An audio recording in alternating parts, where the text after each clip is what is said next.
Hey everyone, today I want to cover a basic topic. However, it's a topic I don't see get covered too much nowadays, and something I think you need a good understanding of if you want to write bug free code. That topic is going to be passing by value versus passing by reference, and as a bonus, we're going to look at passing by pointer. We're going to start off working in a C file, and then later on, we're going to build our own front end in HTML and JavaScript. And we're going to see how a lapse of understanding in this topic can lead to some annoying bugs to deal with. So let's get started. I'll declare a variable, I'll call it number, and I'll give it a value of 25.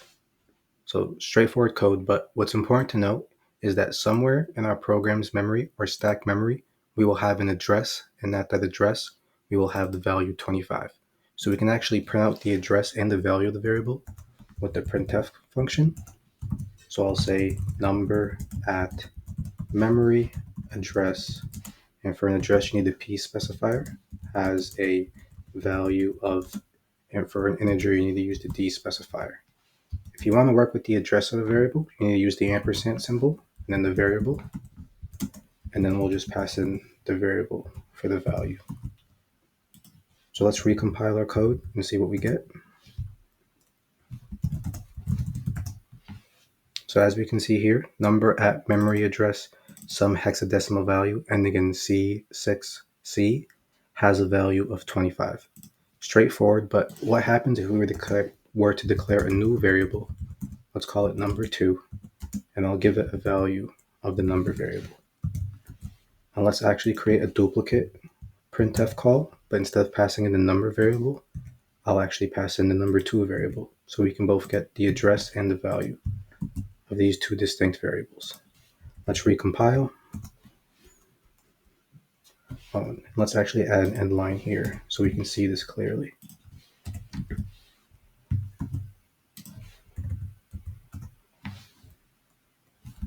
And then let's run our code. So here we see for the first variable, we have a memory address, and then we have a value of 25. And then for number 2, we also have a value of 25. But if you look at these two memory addresses, these two hexadecimal values, they're actually different, meaning that these two variables actually occupy two different places in memory. Well, why is that important? What would happen if we were to increment the number 2 variable by 1? And let's just recompile and run it. So here we see the number 2 variable now has a value of 26, but the original number variable still has a value of 25. Well, why did this happen? Well, on line 9, when we wrote code like this, we're actually passing by value, meaning we're just creating a copy. And then when we create a copy is actually its own place in memory with its own value. Any changes to the number 2 variable will not persist to the number variable, and vice versa, because they're actually two separate places in memory. And that's a very, very important note to make when it comes to writing code like we do on line 9, because you may assume that any changes to number 2 will affect number, but that's simply not how this works. And the same actually applies for function calls. So we can actually remove some code here.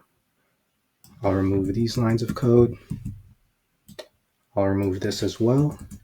And let's actually create a function. We'll call it increment number.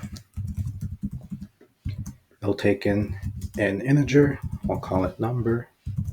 And all this function will do is increment its parameter by 1, and then simply print out the address and the value. I'll call this increment function here increment number, and then I'll pass in the number variable, and we should be good. So as we can see here, we declare the number variable of line 13. We pass it into the increment number function here, and in this increment number function, all we do is increment its parameter by 1, and then simply log or print out the address and the value of the variable. So let's see what happens when we do this. I'm going to recompile.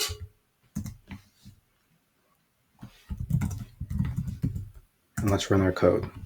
So as we can see here, for the first printf call, the one in the increment number function, it now has a value of 26, and it actually has its own distinct memory address. And then for the printf call on line 17 in the main function, it has its own distinct memory address, an address ending in 9FC, but its value is still 25. Well, again, why did this happen? Well, on line 15, we actually passed in the number variable by value. So inside this increment number function, we actually have a new variable, a new place in memory with a new value that is iterating on. This is not the original variable. So even though we passed in a number variable into the increment number function, on line 17, when we actually logged the address and the value of the number variable, we still got 25. And that's an important thing to note when it comes to passing by value, because one may think this number variable should be modified, but it isn't. And that's pretty much the key when it comes to understanding passing by value. In a language like C++, everything by default is actually passed by value. That's all primitives and objects, and arrays actually decay to pointers, so that's a little bit different. But each programming language does handle it differently. For example, I know in JavaScript, all primitives are passed by value, but objects are actually passed by reference. So let's look at what passing by reference even means. So I decided to bring back some of the original code that we were looking at before. As you can see, we have the number variable, we have the number 2 variable, and we're incrementing the number 2 variable by 1. But I'm going to make a small change, and on line 14, where we declare the number 2 variable, I'm actually going to add an ampersand symbol right after declaring the type. And what this does is that number 2 now becomes a reference variable. So let's see what this means when it comes to logging the memory address as well as the value for these two variables.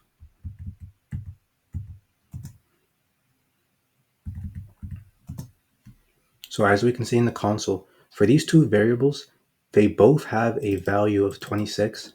And if you look at these two memory addresses, they're actually identical. They both end in BC4. They're identical throughout, meaning that they're actually both pointing to the same place in memory.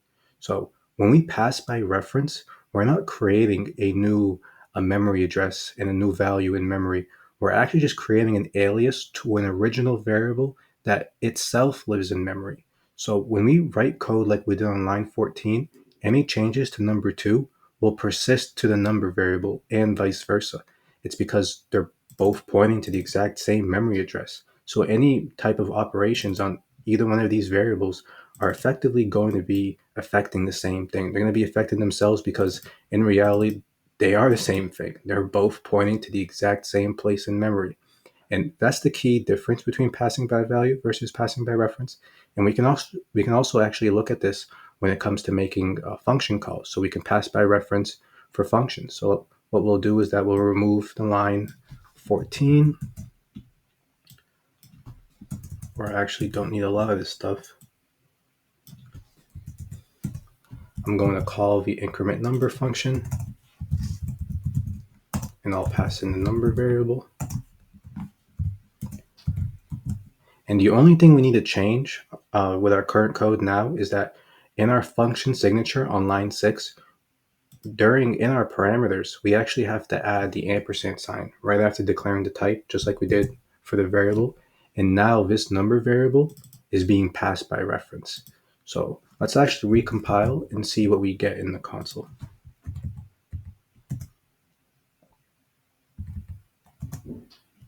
Cool. So as you can see, we have two lines in the console, and they both have the exact same value, 26, as well as having the exact same memory address. So we declared a variable on line 13. We passed it into the increment number function on line 15. It incremented it by 1, and it logged the address and the value.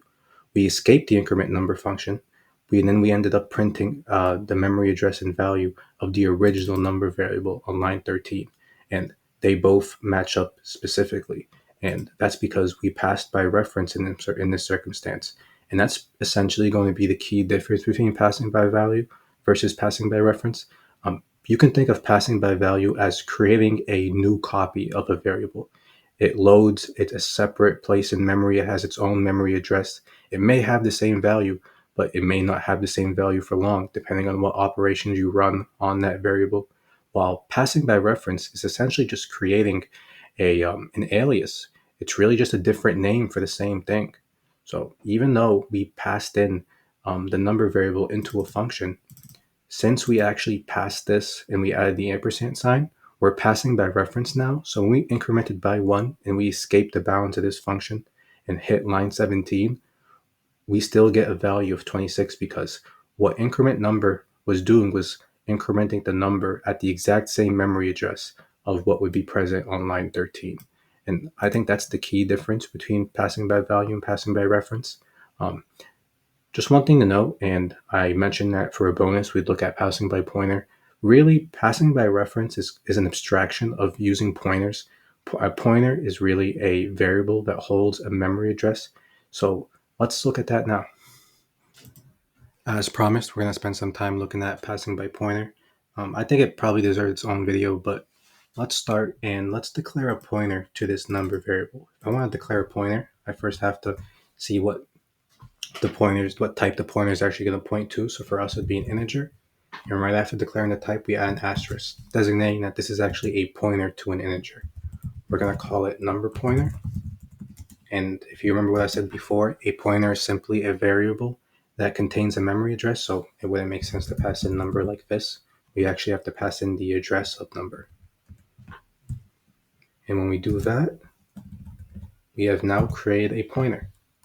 So I'm actually going to bring this printf call down. I'm going to make a duplicate one. I'll say number pointer at memory address. And instead of passing in number, I'll pass in number pointer.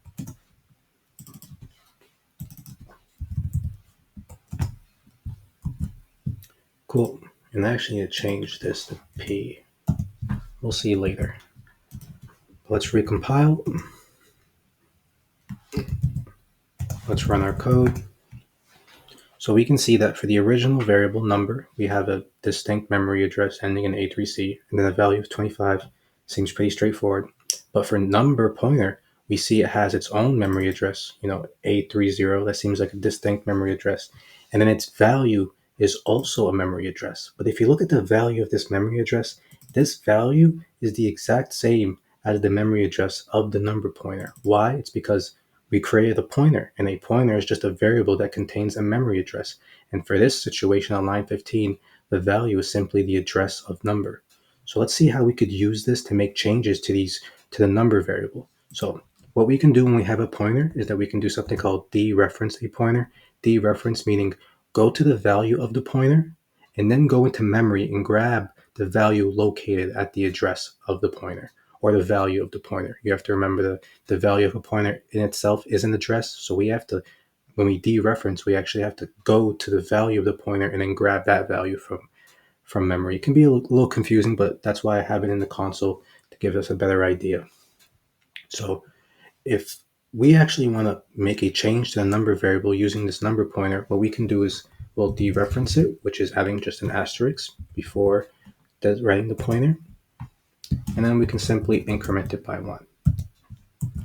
And in this printf call on line 20, we're actually going to make some changes, and I'll say number pointer at memory address has a value of and a dereferenced value of. And I'll need the D specifier for an integer. And I'll pass in the dereferenced value of the pointer, so asterisk, and then number pointer.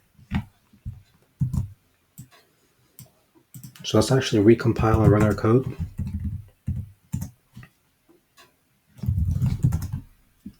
So here we see that the number variable now has a value of 26, which, seems a little bit weird because all we did was increment this number pointer, or we dereferenced it and then incremented it. And then for number pointer, we see that it also has a dereference value of 26. Well, this is essentially how pointers work. When we have a pointer, we can have a memory address, and then when we dereference it, we can actually grab the value of that memory address. So if you look at the console, let's try to see what this means. The value of this number pointer, the value itself of the variable of the pointer, is this address here ending in C5C. Okay? This value is also the exact same memory address of the number variable itself, right? So if we were to dereference this memory address here, this means go to this memory address and get me the value. And if you see the first line in the console, this memory address has a value of 26. So it makes sense that this also has a value of 26. And this is essentially how pointers work. I think there's a lot we can cover a lot more when it comes to the topic of pointers, but for now, let's also try making some changes, and let's pass by pointer into this increment number function. I'm going to remove some lines of code here. I'm going to remove this line because I actually want it here. I probably want word wrap. So let's actually call this increment number function. And let's remember we're going to be passing by pointer here. So when we pass by pointer, we want to pass in the address of the variable, right? So let's actually pass in ampersand variable or number. And in our function signature, we have to make some changes. Currently, this parameter is being passed by reference, but now we want to pass by pointer. So instead of having ampersand, we want to add an asterisk, which is designating that we should be expecting a pointer to a number. And we can also just pass in an address like we did on line 15. So instead of just writing number plus 1, we actually have to dereference the pointer like we saw before. So I'm going to add an asterisk. And I'll actually change this parameter name to number pointer so we can match what's in the printf call. That works for me. Will it work for the editor? What's wrong here? Expected an end line or a semicolon. Number at memory address has a value. Oh, my bad. All right, cool. So let's recompile and run our code.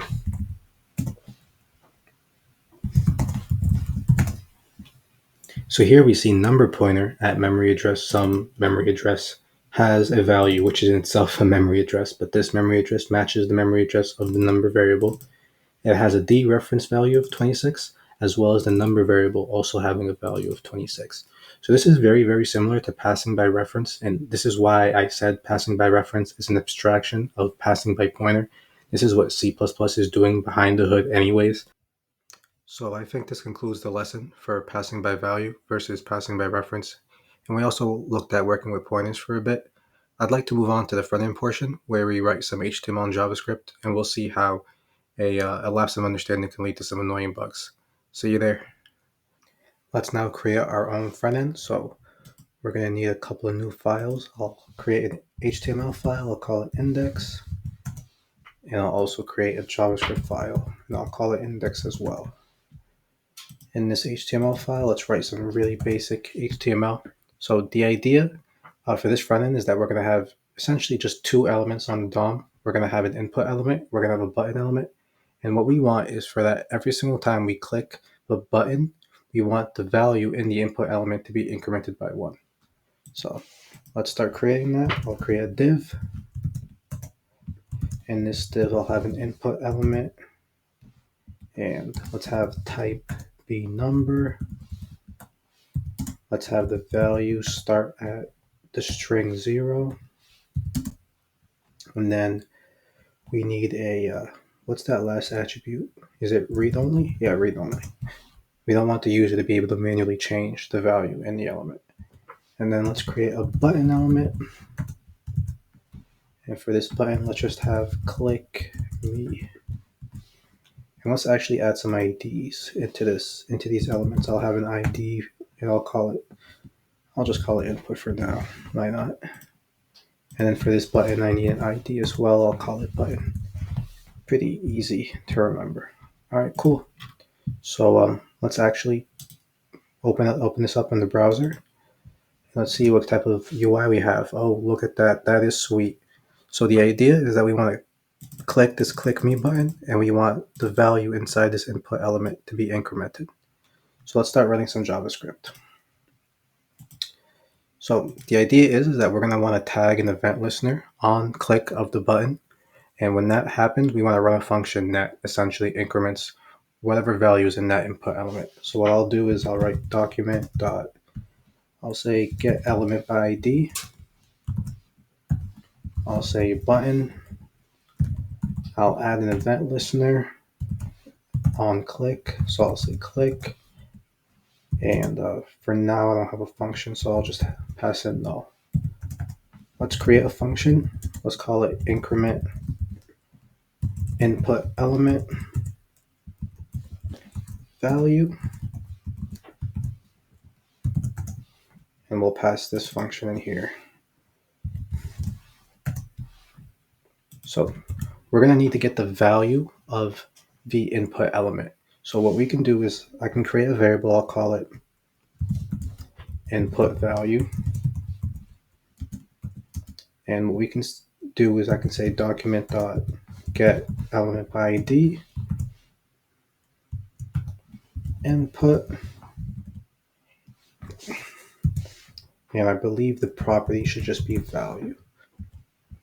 That should be good enough. And let's actually increment this input value by 1. And let's actually log this value as well in case something goes wrong, because something always goes wrong. All right, cool. So let's go back into our HTML and let's see what happens. All right, so I'm spamming the click me button, but I'm not sure if you guys can see, but nothing's really changing. Let's look at the console and see what's happening.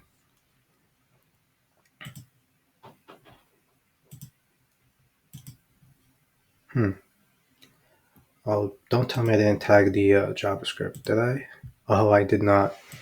Please, everybody remember, if you would like to invoke behavior into the DOM, you need some way to link your JavaScript code with your HTML. So we're going to add a script tag.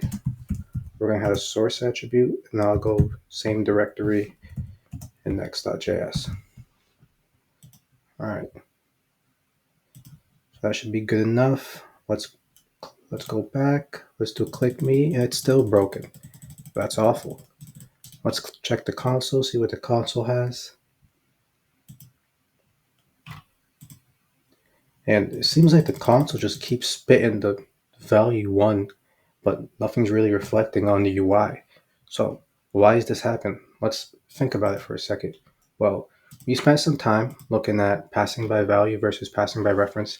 And if you guys remember earlier on in the video, I had mentioned that each language implements the idea a little bit differently. The concept is exactly the same, but in a language like JavaScript, all primitives are going to be passed by value, and all objects or arrays are going to be passed by reference. Why is that important? Well, this input value here, this variable that we created, this is actually a completely different place in memory that we're trying to target. We're trying to target the place in memory that holds the input element's value, but that's not what we're doing here. We're just creating a copy. We're passing by value. So when we increment input value by 1, you may expect this to reflect on the DOM, but it's not, because this variable is not actually pointing to the actual value that's associated with this input element. We're passing by value. And this could be a little bit simpler if we were working in C. We could just decide to maybe declare a reference variable or do, pass by pointer, do a lot of the things that we showed in the video beforehand. But if you want this to work, there's a couple of ways we can do this. Instead of creating a variable that ends up having a primitive type, so input value would be a string, let's actually have this be an object. So I'll remove this dot value property, and I'll just call this variable input element. So it should just be a DOM object. And then let's write input value dot value. And then let's increment it by 1. And actually, I need to do input element. So we made a small change. All we did is that instead of having a primitive, instead of this variable being a primitive, it is now an object, right? It's an actual HTML element object. So let's go back to the DOM and see what happens now. So as you see, it works now, right? This suddenly works. What happened? Well, like I said before, now that we're actually targeting the correct place in memory, we can actually now make changes in the DOM. We couldn't do so beforehand because when we created it, a variable that was a primitive, that was a new copy, a new memory address, and that value is not associated with what's actually being persisted on the DOM. And we actually don't even have to write this code like this. We can make this a lot simpler. what we can do is I'll just remove this. Actually, let me remove all of this. Let's make this a one-liner. Let's make this a one-liner. I'll say dot value, and I'll just increment it by 1. So this also would work. Why? Well, you would think, hey, we're dealing with primitives. Should this be like passing by value? Well, we're not creating a new variable, right? When we do dot value, we're just associating with the setter of this object, or I'm sorry, the the getter. I'm sorry, the getter. We're actually just interacting with the getter of this object. So we're going to get the correct place in memory that actually contains the value that's being persisted in the DOM. So you can just write code like this, and this should also work. Let's go back to the DOM. And as you can see, this works fine. Like, you're bound to get paid $2 an hour like with this, but it works, right? It works. That's the key. And that's how a lapse in understanding in this topic can lead to some annoying errors. I've seen, especially working with developers without too much experience, I've realized this is where they typically get tripped up. They declare variables, they expect their variables to be one thing, but when they actually run their code, they realize none of their changes are persisting in the DOM. And you just have to keep in mind what it actually means to create variables and what language you're using and how that may affect or how it may affect the behavior that you would like to invoke. So I think it's a very basic topic, but it's a topic that if you don't have a good understanding of, you can find yourself writing code that you expect to work, but that gives you completely different results. And this is a simple example of so. So this concludes the video. I appreciate everybody for sticking around. It seems like this has been a long one. I'm going to try to make a little bit more shorter length content in the future, but hope everybody has a great day. See you later.